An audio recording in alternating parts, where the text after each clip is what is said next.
Hello बच्चों, तो आज हम लोग बात करेंगे कक्षा 8 में दक्षता अभ्यास 7 की। ठीक है, तो इसके पहले हम लोगों ने 7 ई तक पढ़ लिया था। ठीक है, अब हम लोग आज बात करेंगे दक्षता अभ्यास 7 में। सारे क्वेश्चन तो नहीं, लेकिन कुछ क्वेश्चन सॉल्व कर लेते हैं और कुछ क्वेश्चन में मैं आपको हिंट दे दूंगी, उसे आपको खुद से करना है। ठीक है, तो अगर हम पहला क्वेश्चन देखते हैं, निम्नांकित समीकरण निकाय हल कीजिए और उत्तर की जाँच करें। तो जैसे हम लोगों ने 7A में किया था, वही चीज़ हमें पहले नंबर में करना है। 4 यहाँ पे क्वेश्चन दिए गए, पहला, दूसरा, तीसरा, चौथा, इनको हल करना है। x और y के मान निकालने हैं और फिर उत्तर की जांच करनी है। तो x y का मान निकालने के लिए हम लोगों ने 3 विधि पढ़ी थी, सारणी विधि, प्रतिस्थापन विधि और विलोपन विधि। ठीक है, तो पहले और दूसरे क्वेश्चन में अगर देखेंगे तो विलोपन विधि ज़्यादा उचित है। क्यों? देखिए समीकरण क्या है, 3x धन 2y बराबर 8 और 5x ऋण 2y बराबर 16। ठीक है, ये पहला क्वेश्चन है। तो इसमें 2y दोनों में समान, विलोपन में से करेंगे तो फटाक से आपका आंसर आ जाएगा। तो पहला इसको मान लीजिए समीकरण, दूसरा ये मान लीजिए। ये जो दोनों समान है, इनका चिन्ह अलग अलग है, इसलिए हम समीकरण दोनों को जोड़ देंगे। मतलब समीकरण 1 धन समीकरण 2। मतलब अगर चिन्ह विपरीत है तो जोड़ते हैं इनको, समीकरण को, इनको नहीं जोड़ते हैं, समीकरण को जोड़ते हैं। ठीक है, फिर 3x धन 2y बराबर 8 और 5x ऋण 2y बराबर 16 जोड़ते हैं तो चिन्ह नहीं बदलता है, घटाते हैं तो चिन्ह नीचे वालों का बदल जाता है, याद रखिएगा। ये कट गया, 3 और 5 8x बराबर 24। तो x बराबर आ जाएगा 24/8, काट देंगे तो x का मान आ गया 3। ठीक है, अब x का मान उठा के किसी भी समीकरण में रख दीजिए, y का मान आ जाएगा। x का मान समीकरण 1 में प्रतिस्थापित करने पर या समीकरण 1 में रखने पर, ठीक है, समीकरण 1 पहले लिख लीजिए, 3x धन 2y बराबर 8। तो 3 गुणे 3 धन 2y बराबर 8। तो 2y बराबर 3 का 9 हो जाएगा, धन 9 उधर ले जाएंगे तो ऋण 9 हो जाएगा और 8 में से 9 घटाएंगे, उल्टा कट रहा है, ऋण 1 आएगा, 2 गुणे में उधर जाएगा तो बटे, y का मान आ गया ऋण 1/2 और x का मान आ गया 3। तो ये था क्वेश्चन नंबर पहला। ऐसे ही क्वेश्चन नंबर दूसरा आपको करना है। दूसरे नंबर में 4x दोनों समीकरण में है। तो यहाँ पे 4x और 4x का चिन्ह जो है वो दोनों में धन है, समान चिन्ह है, इसलिए समीकरण घटेगा। ठीक है, तो दूसरा प्रश्न में समीकरण को घटा दीजिएगा, नीचे वाला का चिन्ह बदल जाएगा, 4x कट जाएगा। ठीक है, आगे हल कर लीजिएगा।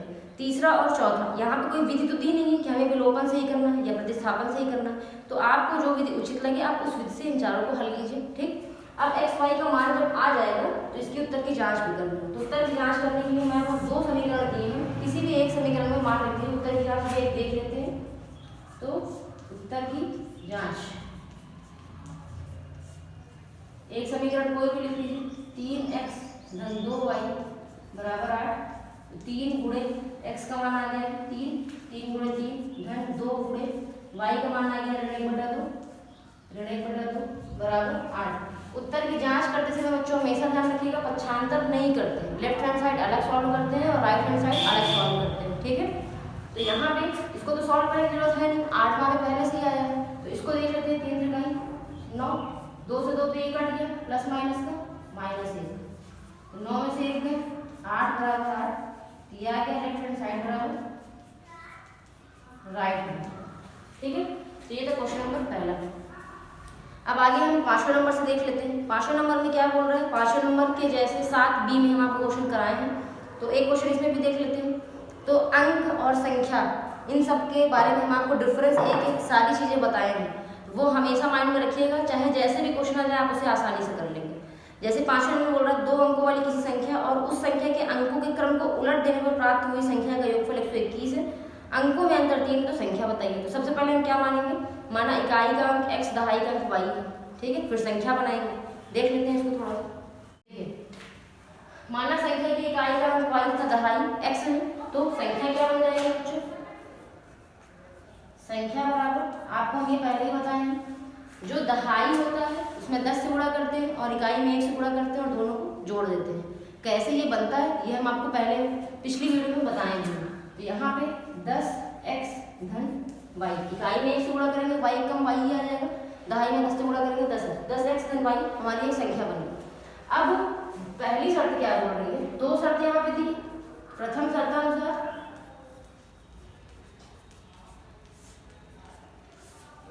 प्रथम शर्त ये बोल रहा है बच्चों कि दो अंकों वाली किसी संख्या और उस संख्या के अंकों के क्रम को पलट देने पर, तो अंकों के क्रम को पलटने पर प्राप्त नई संख्या, अंकों के क्रम को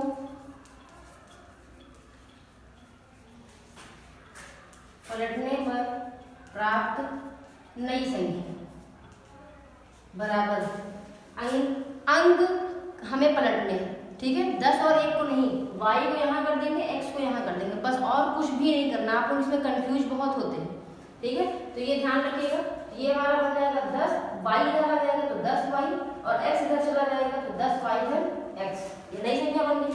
अब बोल रहा है कि जो पुरानी संख्या और जो नई संख्या है इन दोनों का योगफल 121 है, तो क्या करेंगे, 10x धन y धन नई संख्या में क्या मिली है 10y धन x, इन दोनों का योगफल, प्लस का चिन्ह लगा दिए ना, 121 है। थोड़ा सा कर लेते हैं, 10x और x 11x धन 10 और 1 11y बराबर 121, दोनों में 11 है, कॉमन ले लीजिए, बराबर 121, 11 गुणे में उधर जाएगा तो भाग में हो जाएगा, मतलब पक्षांतर करेंगे तो भाग में चला जाएगा, काट दीजिए, 11 आ गया, तो x धन y बराबर 11 आ गया। ये हमारा बन गया समीकरण पहला, ठीक है। ये पहली शर्त है। द्वितीय शर्त अनुसार, द्वितीय शर्त क्या बोल रहा है बच्चों कि इन दोनों का अंतर 3 है, ठीक है। इन दोनों अंकों का अंतर 3 है, मतलब अगर अंक को हम घटाएं तो उनका अंतर 3 है, तो x ऋण y बराबर 3, समीकरण 2, ठीक है। ये समीकरण 1 है और ये समीकरण 2। इसको भी विलोपन से क्यों ना हल कर लें, सब में समान y समान है और चिन्ह विपरीत है, तो समीकरण 1 और 2 को जोड़ देते हैं। समीकरण 1 धन समीकरण 2, तो समीकरण 1 है हमारा x धन y बराबर 11 और समीकरण 2 है x धन y बराबर 3। ये कट जाएगा, विपरीत चिन्ह कट जाएंगे, x 2x बराबर 11 और 3 14, तो x बराबर कितना हो गया 14/2 कट गया, तो x का मान आ गया 7, ठीक है। x का मान उठा के समीकरण 2 में रख लेंगे, x का मान समीकरण 2 में प्रतिस्थापित कर दीजिए, तो समीकरण 2 हमारा क्या था, x ऋण y बराबर 3, x ऋण y बराबर 3, x का मान 7 आया, यहाँ 7 रख दीजिए, 7 ऋण y बराबर 3, तो ऋण y बराबर 3 ऋण 7, तो ऋण y बराबर ऋण 4, तो y का मान आ गया 4 और x का मान आ गया 7, तो हमारी संख्या क्या बन जाएगी, यहाँ पे आप रख दीजिएगा, आंसर आ जाएगा 10 गुणे 7 धन 4, 70 और 4 74 आंसर आ जाएगा, ठीक है। तो वो स्टेप आप कर लीजिएगा, लास्ट स्टेप।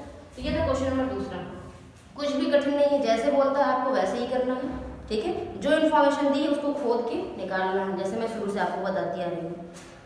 तो अब देख लेते हैं क्वेश्चन नंबर 6वां। इसमें भी वही है, दो अंकों वाली किसी संख्या के अंकों का योगफल 9 है, ठीक है। शुरुआत ऐसे ही करेंगे, माना संख्या की इकाई का अंक y है, दहाई का अंक x है, तो संख्या बन गई 10x धन y, ठीक है। उसके बाद प्रथम शर्त अनुसार पहली शर्त क्या कह रही है कि जो अंक है उनका योगफल 9 है, योगफल का मतलब प्लस होता है, तो x + y बराबर 9, समीकरण 1 बन गया, ठीक है। आगे बढ़ते हैं। दी हुई संख्या के अंकों के क्रम को यदि एक भिन्न को उलट देने पर प्राप्त हुई संख्या मूल संख्या से 27 अधिक है, मतलब अब जो दी हुई संख्या के अंकों क्रम को पलट दें तो प्राप्त हुई संख्या मूल संख्या 27 अधिक हो जाती है, तो मूल संख्या क्या कीजिए, ये बताना है हमें। तो इजी है, जो ये वाला स्टेप फिर आ जाएगा, अंकों क्रम को पलटने पर प्राप्त नई संख्या 10y धन x हो जाएगी। द्वितीय शर्त से समीकरण हमारा क्या बनेगा, 10x धन y धन 27 बराबर 10y धन x, ठीक है। ये दूसरे समीकरण बन जाएगा। ये क्वेश्चन नंबर हम 6वें की बात कर रहे हैं, ये 5वां तो हमारा पूरा आ गया, तो ये बन जाएगा, पहला बना था x धन y बराबर 9, तो दोनों को सॉल्व कर लीजिएगा तो हमारा क्वेश्चन नंबर 6वें का भी आंसर आ जाएगा, ठीक है। और ये था क्वेश्चन नंबर 5वां, ठीक है। चलिए अब हम देख लेते हैं 7वां नंबर कैसे है, बस थोड़ा थोड़ा सा समझ लेते हैं, बाकी आप ही को करना है क्योंकि ये सारी चीज़ें हम पहले पढ़ चुके हैं। चलिए क्वेश्चन नंबर 7 में बोल रहा है भिन्न की बात कर रहा है। जैसे ही भिन्न आएगा बिना सोचे समझे ये चीजें तो आपको करना ही करना है हर भिन्न वाले प्रश्न में, ठीक है। माना अंश x है और हर y है, तो भिन्न हमारा क्या बन जाएगा, अतः भिन्न बराबर x बटा वाई। हमेशा अंश ऊपर होता है, हर नीचे होता है, न्यूमरेटर ऊपर होता है, डिनोमिनेटर नीचे होता है, ठीक है। तो अब आगे जो जो चीज़ इसमें बोल रही है, यदि एक भिन्न के अंश में एक जोड़ दें और हर में एक घटा दें तो भिन्न का मान 1 हो जाता है। वही हम इसमें करेंगे। अंश में एक जोड़ दें, अंश क्या था, x था, इसमें एक जोड़ दें और हर में एक घटा दें तो इसका मान 1 हो जाता है। ये लीजिए जो बोला वही कर दिए, सीधे पूरा करके हल कर लीजिएगा, इसको समीकरण बन जाएगा। ये हो जाएगा, एक का इसमें गुणा करेंगे यही तो आ जाएगा, ठीक है। फिर धन 1 को उधर पक्षांतर कर दीजिए तो y ऋण 1 ऋण 1 तो y ऋण 2, ये हमारा समीकरण 1 होगा। इसी था। फिर दूसरी शर्त क्या बोल रही है, प्रथम शर्त का अनुसार है, ठीक है। हम शॉर्ट में जल्दी बता रहे हैं, वो सारी चीजें आपको मेंशन करनी है क्वेश्चन में। यदि केवल हर में एक जोड़े तो भिन्न का मान 1 बटा 2 हो जाता है, मतलब अंश में हमें कुछ नहीं करना। तो तीसरी शर्त ये बोल रहा है अंश में कुछ ना करिए, लेकिन हर में कितना जोड़ दीजिए, 1 जोड़ दीजिए तो भिन्न का मान 1 बटा 2 हो जाता है। ये लीजिए तो 2x बराबर y धन 1, ठीक है। यहाँ से x का मान y ऋण 2 यहाँ रख दीजिएगा और x और y का मान निकाल के भिन्न में रख दीजिएगा, भिन्न आ जाएगी। तो ये था क्वेश्चन नंबर 7वां, ठीक है। आगे देखिए 8वां नंबर, एक भिन्न ऐसी है यदि उसके अंश और हर दोनों में एक जोड़ दिया जाए। फिर वही चीज आ गया, यहाँ पे दोनों में एक जोड़ दिया है क्वेश्चन नंबर 8वें में, तो यहाँ 4 बटा 5 हो गया। फिर तिरक गुणा करके इसको हल कर लीजिएगा, समीकरण 1 बन जाएगा। ऐसे ही दूसरा बना लीजिएगा, अंश और हर दोनों में 5 घटा दें तो मान हो जाता है 1 बटा 2। फिर तिरक गुणा करके दूसरा समीकरण बना लीजिएगा, ठीक है, हल कर लीजिएगा तो 8वां नंबर भी बन जाएगा। अब आ जाते हैं 9वें नंबर में। 9वां क्या बोल रहा है, 5 वर्ष पहले मेरी आयु अपने पुत्र की आयु की 3 गुनी थी, ठीक है।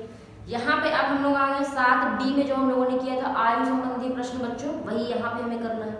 आयु वाला बहुत इजी था, मैं टिप्स के साथ आपको बताई थी उसको, है ना। 2-3 टिप्स भी बताई थी। अगर प्रश्न में लिख देता है 5 वर्ष पहले तो 5 हम दोनों की आयु में घटा देते। सबसे पहले आयु तो हम x और y तो मान ही लेंगे, माना मेरी आयु x है, मेरे पुत्र की आयु y वर्ष है, इसमें यही तो दे रहा है। फिर 5 वर्ष पहले बोल रहा है तो लिख देंगे 5 वर्ष पहले मेरी आयु x ऋण 5 हो जाएगी और पुत्र की आयु y ऋण 5 हो जाएगी, ठीक है। प्रथम शर्तानुसार मेरी आयु अपने पुत्र की आयु की 3 गुनी है, तो हम आपको ये ट्रिक बताए थे कि हमेशा गुणा पुत्र या पुत्री में करते हैं, है ना, माता या पिता में गुणा नहीं करते। तो इसमें y - 5 वाले में हम 3 से गुणा कर देंगे, तो x ऋण 5 बराबर y ऋण 5 कोष्ठक के अंदर गुणे 3, हल करके समीकरण 1 बना लेंगे। फिर बोल रहा है 10 वर्ष बाद बोलेगा तो 10 को जोड़ देंगे, तो x धन 10 y धन 10, ठीक है। उसके आगे आपको खुद से करना है, आप करिएगा, इसको नहीं बनता तो फिर हम आगे डिस्कस करेंगे। 10वां नंबर देखिए, फिर भिन्न वाला आ गया, भिन्न आया जैसे वैसे यही इसी तरह का हमें करना है क्वेश्चन, ठीक है। x और y मान के आंसर है, तो इसे आप खुद से करिएगा। अब मैं आ जाती हूँ क्वेश्चन नंबर 11 में। 11 नंबर देख लेते हैं। चलिए ये क्वेश्चन नंबर 11 में बोल रहा है पिता और पुत्र की आयु ले रहा है। तो सबसे पहले बिना कुछ सोचे समझे सीधे मान लेंगे, माना पिता की आयु x वर्ष है, पुत्र की आयु y वर्ष है। प्रथम शर्तानुसार, प्रथम शर्त क्या बोल रही है, थोड़ा सा डिफरेंट था इसीलिए बता रही हूँ, पर इतना भी डिफरेंट नहीं था कि आप नहीं कर सकते थे, लेकिन फिर भी देख लीजिए। बोल रहा है यदि पिता की आयु में मतलब x में क्या करना है, उसके पुत्र की आयु का 2 गुना जोड़ देना है। पुत्र की आयु का 2 गुना 2 से गुणा करेंगे और इसमें जोड़ देंगे, ठीक है। ये लीजिए, ये भी कर दिए, धन 2 गुणे y, यही तो होगा, जोड़ दें तो उसका योगफल 70 हो जाता है, समीकरण 1। या अगर इसको आपको प्रतिस्थापन से हल करना है तो x बराबर 70 धन y उधर गया ऋण 2y, समीकरण 1। ये लीजिए, इजी था ये तो, और भी इजी है ना, इसमें आगे का पूछ रहा है ना पीछे का दे रहा है, सीधे जो बोल रहा है उतना कर दीजिए। द्वितीय शर्तानुसार या प्रश्नानुसार क्या हो जाएगा बच्चों कि और यदि पुत्र की आयु में, आप किसमें जोड़ने के लिए बोल रहा है, पुत्र की आयु में, ठीक है। पुत्र की आयु में जोड़ना है तो y धन क्या जोड़ना है, पिता की आयु का 2 गुना, पिता की आयु x है, x का 2 गुना 2x हो जाएगा, में अगर हम जोड़ दे तो क्या हो जाएगा, योगफल 95 बराबर 95 हो गया। ये समीकरण 2 बन गया। अब क्या करेंगे, समीकरण 1 से x का मान समीकरण 2 में प्रतिस्थापित करने पर x और y का मान निकाल लीजिएगा, आंसर आ जाएगा। तो ये था क्वेश्चन नंबर ठीक है, अब आ जाते हैं क्वेश्चन नंबर 12। ये क्वेश्चन नंबर 12 नंबर में बात कर रहा है चक्रीय चतुर्भुज की। सबसे पहले जान लेते हैं चक्रीय चतुर्भुज होता क्या है, थोड़ा सा इंट्रो देख लेते हैं, फिलहाल आपके रेखागणित में है। ठीक है, तो अगर किसी वृत्त के अंतर्गत एक ऐसा चतुर्भुज बने जिसकी चारों शीर्ष वृत्त को टच कर रहे हो, स्पर्श कर रहे हो, है ना, उसको हम बोलते हैं चक्रीय चतुर्भुज। इसके अलावा चक्रीय चतुर्भुज की एक प्रॉपर्टी होती है, एक गुण होता है कि चक्रीय चतुर्भुज के सम्मुख कोण जो होते हैं उनका योगफल 180 अंश होता है। मतलब ए के सम्मुख कौन सा कोण है, सी, तो ए और सी का योगफल कितना होगा 180 अंश। बी के सामने कौन है, डी, तो बी और डी का योगफल कितना होगा 180 अंश। बस इसी गुण का हमें यूज करना है और यहाँ से इस गुण से ही क्या बन जाएगी, रेसिपी बन जाएगी अच्छी। ठीक है, मतलब हमारे जो एक्स और वाई के मान है वो आ जाएंगे। चलिए सॉल्व कर लेते हैं। तो चूंकि चक्रीय चतुर्भुज के सम्मुख कोणों का योगफल 180 अंश होता है। ठीक है, तो अब देखिए ए के सामने सी आएगा, बी के सामने डी आएगा, मतलब कोण ए और सी को जोड़े तो कितना आ जाएगा 180 अंश। ठीक है, ए का मान कितना है 2x धन 4 है, सी का मान कितना है 2y धन 10 है, बराबर 180 अंश। 2x और 2y जुड़ेंगे तो है नहीं, लिख दीजिए साथ में, 10 और 4 14 हो जाएगा, 75 कर दीजिए तो 180 ऋण 14। ठीक है, घटा दीजिए तो ये हो जाएगा 2x धन 2y बराबर 180 में से 14 घटाएंगे तो आ जाएगा 166। ठीक है, दोनों में कॉमन ले लीजिए तो x धन y बराबर 166, तो x धन y बराबर 2 गुणे में उधर जाएगा भाग में, 166 बटा 2 काट दीजिए 83। इसी को आप समीकरण पहले भी बना सकते हैं। ठीक है, क्या बन गया x धन y बराबर 83, या नीचे लिख दीजिए, मतलब x धन y बराबर 83। ये समीकरण पहले लेते हैं। दूसरा भी ऐसे ही कर लेते हैं, इसमें भी तो वही लगेगा कि कोण B धन कोण D बराबर 180 अंश। तो कोण B धन कोण D बराबर 180 अंश। B ये है, y धन 3, D ये है 4x ऋण 5 बराबर 180 अंश। ठीक है, ये 4x धन y कर लीजिए, इसमें तो कुछ चेंजिंग आ ही नहीं सकती, इन दोनों को घटाएंगे ऋण 2 आएगा क्योंकि 5 बड़ा, 5 का चिन्ह ऋण 180, तो 4x धन y बराबर ऋण 2 उधर जाएगा धन 2, 182। समीकरण 2 हो गया। अब क्या करना है, विलोपन से हल करना ज़्यादा अच्छा है क्योंकि दोनों में y और y आ रहा है, मैच कर रहा है ना।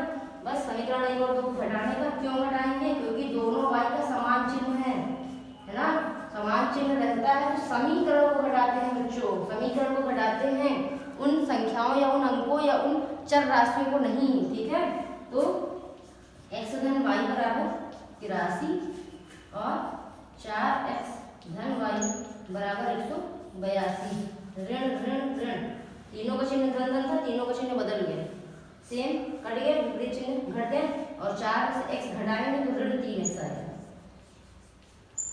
ये भी घटाएंगे, 182 में से ये घटाएंगे तो ऋण 99 आएगा। ठीक है, माइनस से माइनस खत्म, तो x बराबर 99 बटा 3 काट दीजिए 33 आ जाएगा, तो x का मान आ गया 33 अंश। ठीक, अब x का मान यहाँ रखिए, 75 करिए, x का मान यहाँ रखेंगे तो 33 प्लस y बराबर 83, तो y का मान कितना आ जाएगा, 33 घटा दीजिए 50 अंश आ जाएगा। ठीक है, तो y का मान आ गया, x का मान आ गया, इसमें पूछा क्या था, चारों कोणों के मान पूछ रहा है। अब इसके बाद क्या करेंगे आप, अतः पहला कोण a बराबर x का मान रख के निकाल दीजिए, b का मान b निकालेंगे, y का मान c में ऐसे d ऐसे चारों कोण निकल गए, हो गया चुटकियों में रेसिपी तैयार हो गई, मतलब x और y के मान आ गए। ठीक है, अगला देख लेते हैं क्वेश्चन नंबर 13। देखिए बच्चों, क्वेश्चन नंबर 13 क्या कह रहा है, 3 कुर्सी और 2 मेज का मूल्य 700 है, तो हम इसमें क्या मानेंगे, माना एक कुर्सी का मूल्य कितना है, माना एक कुर्सी का मूल्य बराबर x रुपए, और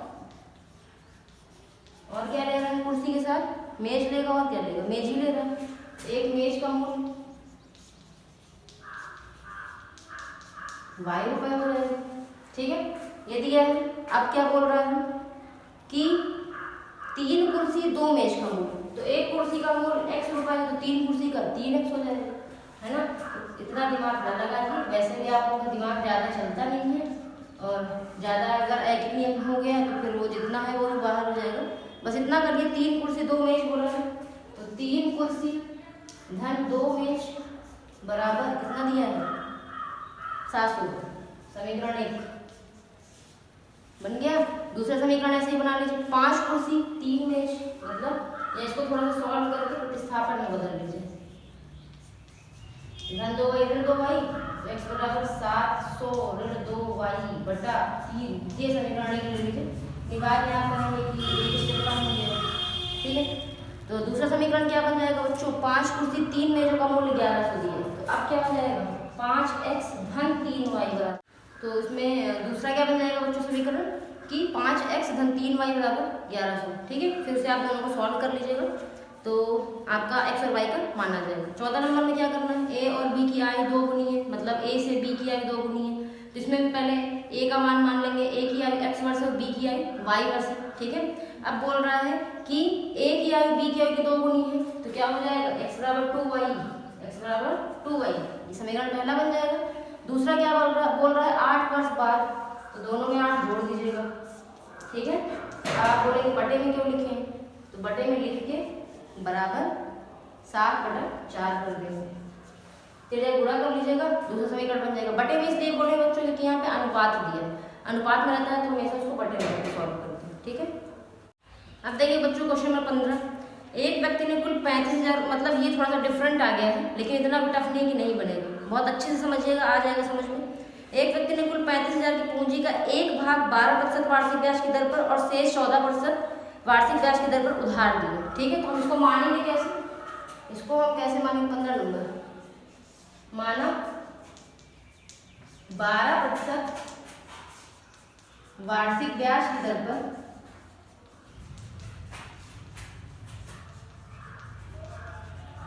x रुपए उधार दिए,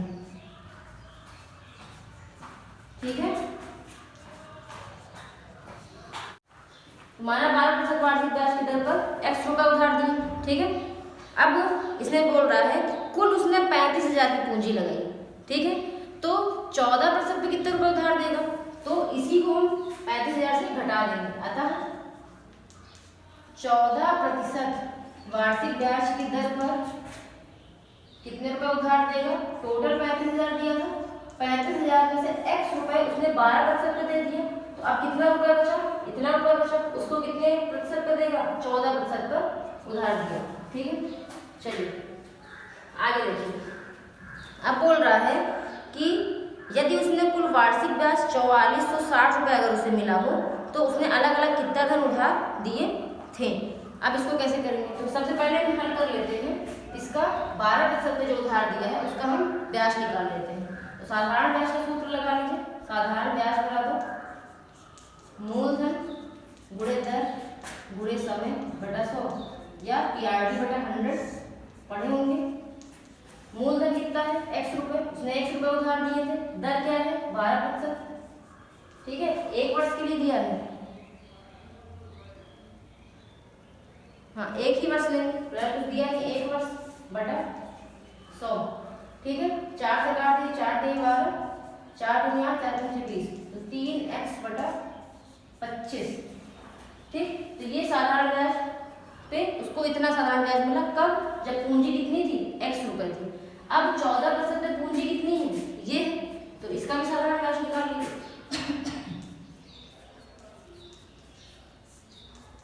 इसमें भी PRD यही वाला सूत्र लगेगा। मूलधन अब क्या रखेंगे, 35,000 माइनस x, दर 14, समय 1 बटा 100, ठीक है। अब 2 से बस ये कटेगा और ये हो जाएगा 50, 60 से अंदर गुणा कर देंगे, तो ये हो जाएगा कितना 0 0 0, 7 × 35, 5 हाथ से 3, 7 × 21 3 24, ठीक है, माइनस 7x बटा 50, ये आ गया। अब प्रश्नानुसार क्या बोल रहा है बच्चों कि दोनों धन को अगर हम मिला दें तो कुल उसे कितना ब्याज मिल रहा है, कुल ब्याज बोल रहा है, जिसका मतलब इन दोनों ब्याज को जोड़ दें तो उसे कितने रुपए ब्याज मिल रहा है, 4460। तो इन दोनों को हम जोड़ देते हैं तो ये हो जाएगा 3x बटा 25 धन 2 45 000 माइनस 7x बटा 50। इसका मान कितना हो जाता है 4460 रुपये। ठीक है, बस इसी को लासा लेके हल कर लीजिए, आपका आंसर आ जाएगा 50 और 25 का 50 दो बार जाएगा, 3 दूनी 6x धन 24 5 7x बराबर 4460। इसका यहाँ पे तिरेक गुणा कर दीजिए और 6 के साथ 1 घट जाएगा तो ऋण x आ जाएगा, तो 245 ऋण x बराबर 4460 गुणे 50। ठीक, इन दोनों का गुणा कर दीजिए, 30 3 हासिल 3 5 और 20 3 हासिल 2 5 और 20 और 2 22 हो जाएगा। ठीक है, तो ये यहाँ पे ये हो जाएगा, तो ये आ जाएगा 13,000। ठीक है, तो x बराबर आपका आ गया 13,000 रुपये, मतलब 12% हिंदी लिख देंगे। अतः 12% वार्षिक ब्याज की दर पर दिए उधार रुपए बराबर 13,000 रुपये, अतः 14% वार्षिक ब्याज की दर पर दिए उधार रुपए बराबर 35,000 माइनस 13,000 बराबर 22,000 रुपये। ठीक है, यहाँ पे थोड़ा सा मिस्टेक थी, बना लीजिएगा। तो ये था क्वेश्चन नंबर 15। दक्षता अभ्यास आपका पूरा खत्म हो गया है, मतलब दक्षता क्या ये पूरा इकाई 7 ही खत्म हो गया है। अब हम नेक्स्ट क्लास में पढ़ेंगे वर्ग समीकरण इकाई 8। ठीक है, थोड़ा बहुत इसके बारे में हम लोग शायद पढ़े भी थे 5 में थोड़ा बहुत, तो वही सारी चीज़ें इसमें भी है, अंडर रूट वगैरह वर्गमूल वगैरह अच्छा है, रिवाइज हो जाएगा। तो आई होप कि आज की क्लास आपको अच्छी लगी हो। Thank you.